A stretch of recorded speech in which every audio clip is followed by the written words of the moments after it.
Dear students, आज हम start कर रहे हैं यूनिट 3 जिसका नाम है classification of elements and periodicity in properties. सबसे पहले समझते हैं what is classification of elements.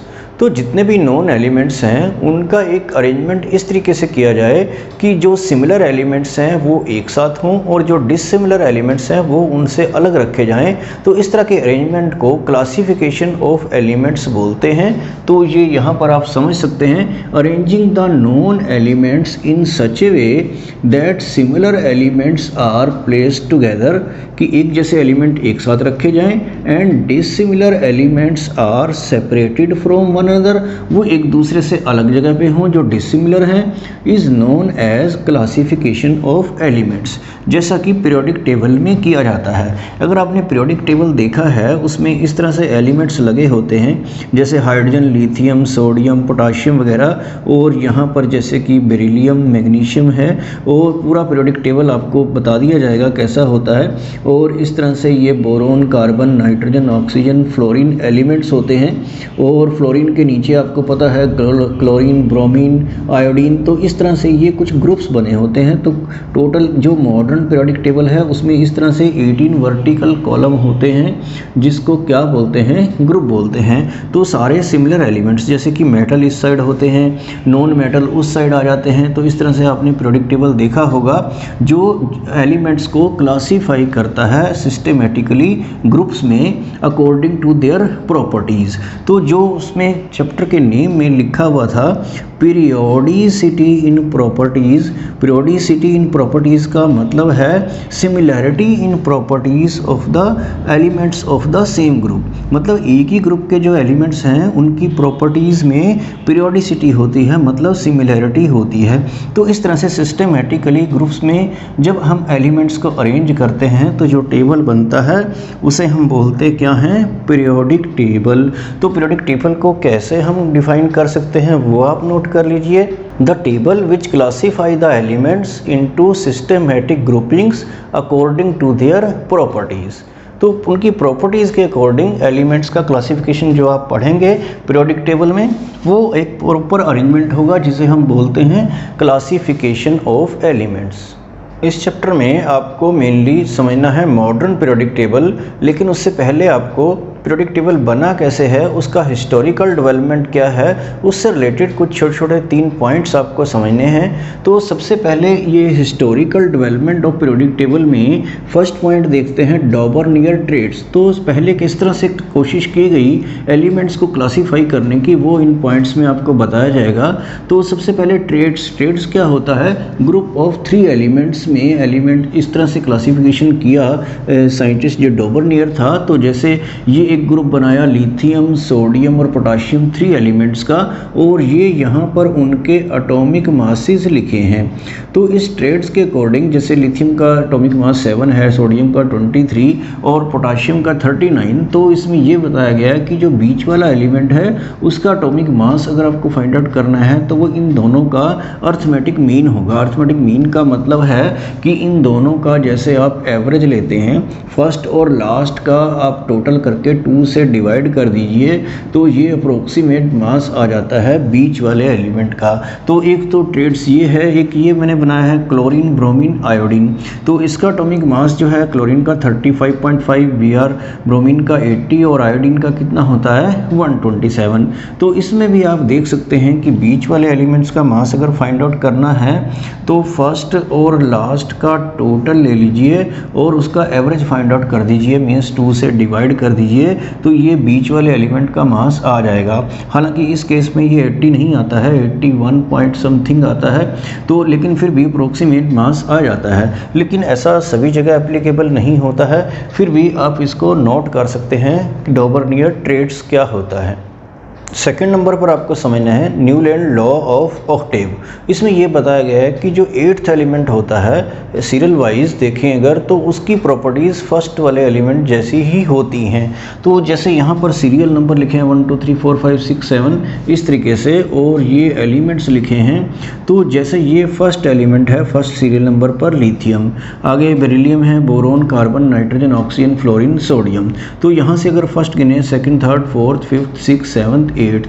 तो ये जो एट्थ एलिमेंट है इसकी प्रॉपर्टीज़ फर्स्ट एलिमेंट जैसी ही होंगी, तो इस तरीके से इनकी प्रॉपर्टीज़ सिमिलर होती हैं।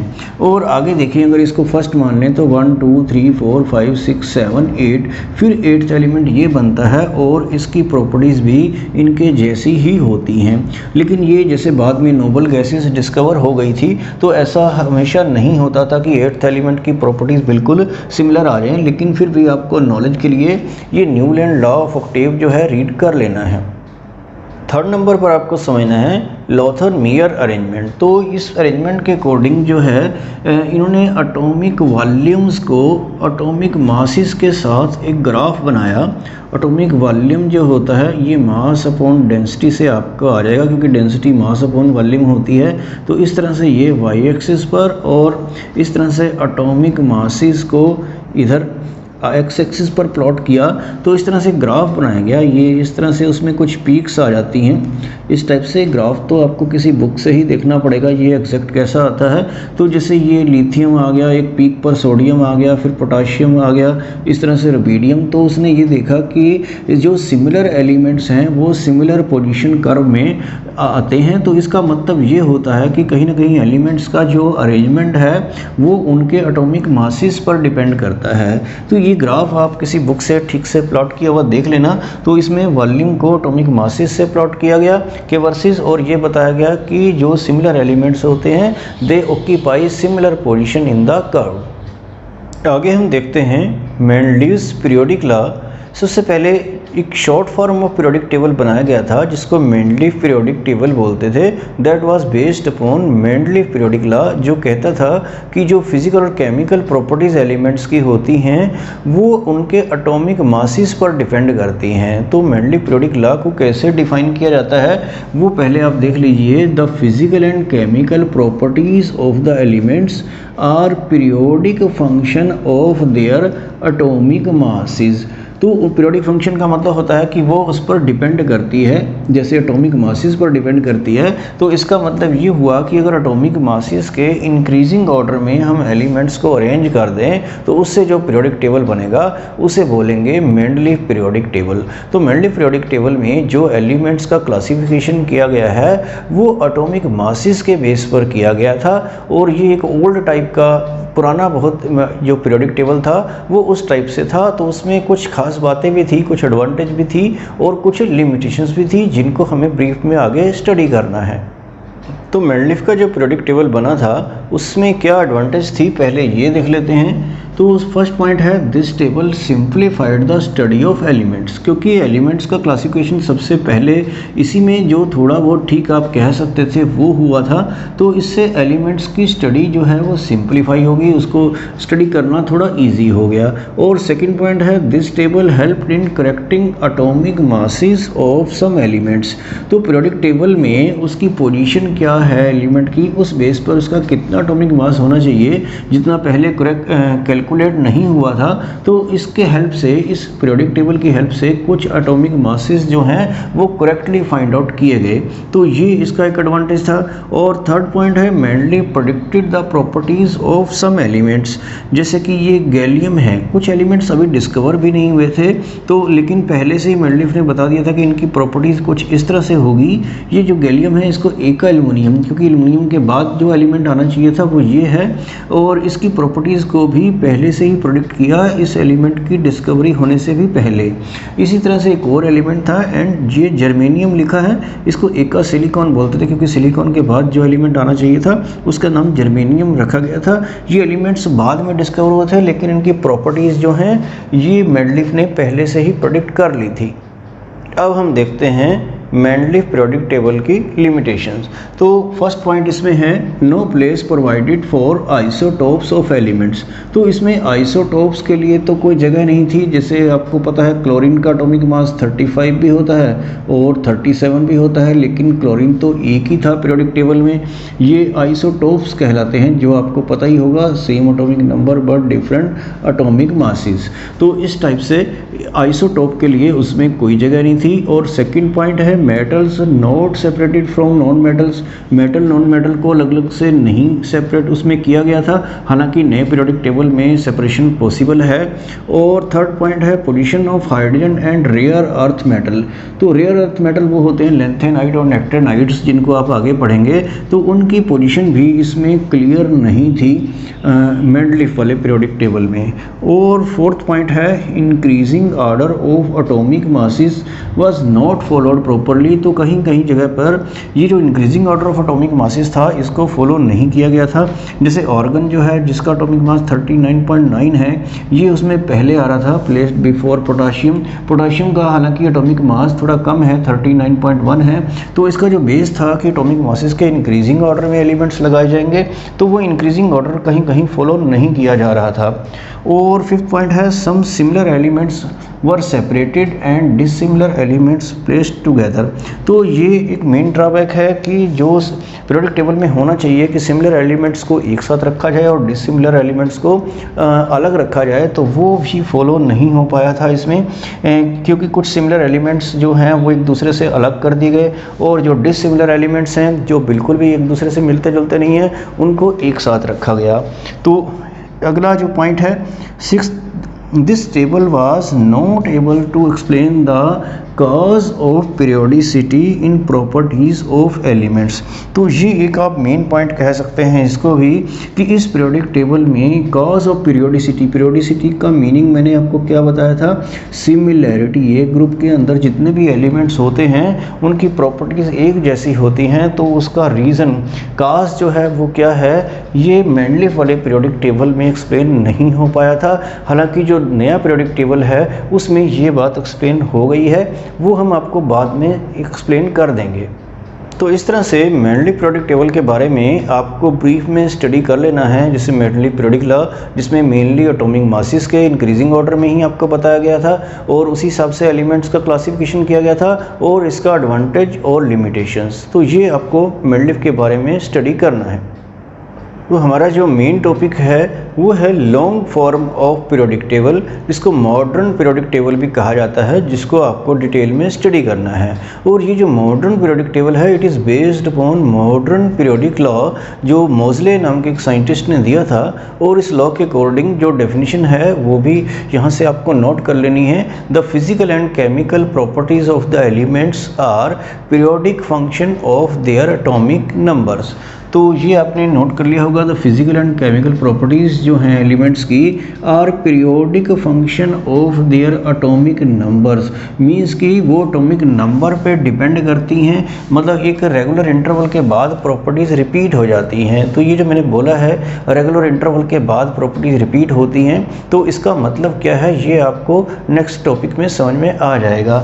तो इसका मतलब वैसे ये है कि एटॉमिक नंबर के इंक्रीजिंग ऑर्डर में एलिमेंट्स को ऐसे लगाया गया है। तो उसमें जैसे ये लिथियम है और उसके बाद सोडियम आता है, तो इनमें एक एटॉमिक नंबर का एक प्रॉपर डिफरेंस होता है जो आप अगले टॉपिक में देखेंगे। तो ये मॉडर्न पीरियोडिक लॉ जो है इसी के बेस पर, जिसमें एलिमेंट्स को एटॉमिक नंबर के इंक्रीजिंग ऑर्डर में लगाया गया था, इसी बेस पर जो टेबल बना था वो है मॉडर्न पीरियोडिक टेबल। उसी को हमें आगे स्टडी करना है। तो मॉडर्न पीरियोडिक टेबल में क्या उसकी करैक्टरिस्टिक्स हैं, तो ये आप स्टडी कर लीजिए। तो फर्स्ट पॉइंट है the arrangement of elements is based upon modern periodic law, जिसको आपने अभी भी पढ़ा था कि फिजिकल एंड केमिकल प्रॉपर्टीज़ जो हैं एलिमेंट्स की, they are periodic function of their atomic numbers. Elements को इसमें एटॉमिक नंबर्स के इंक्रीजिंग ऑर्डर में लगाया गया है। हालांकि जो मेंडलीफ का पीरियोडिक लॉ था उसमें आपको याद है कि एटॉमिक मासेस के इंक्रीजिंग ऑर्डर में उसमें लगाया गया था। और सेकंड पॉइंट है it consist of 18 vertical column called age groups और फैमिलीज।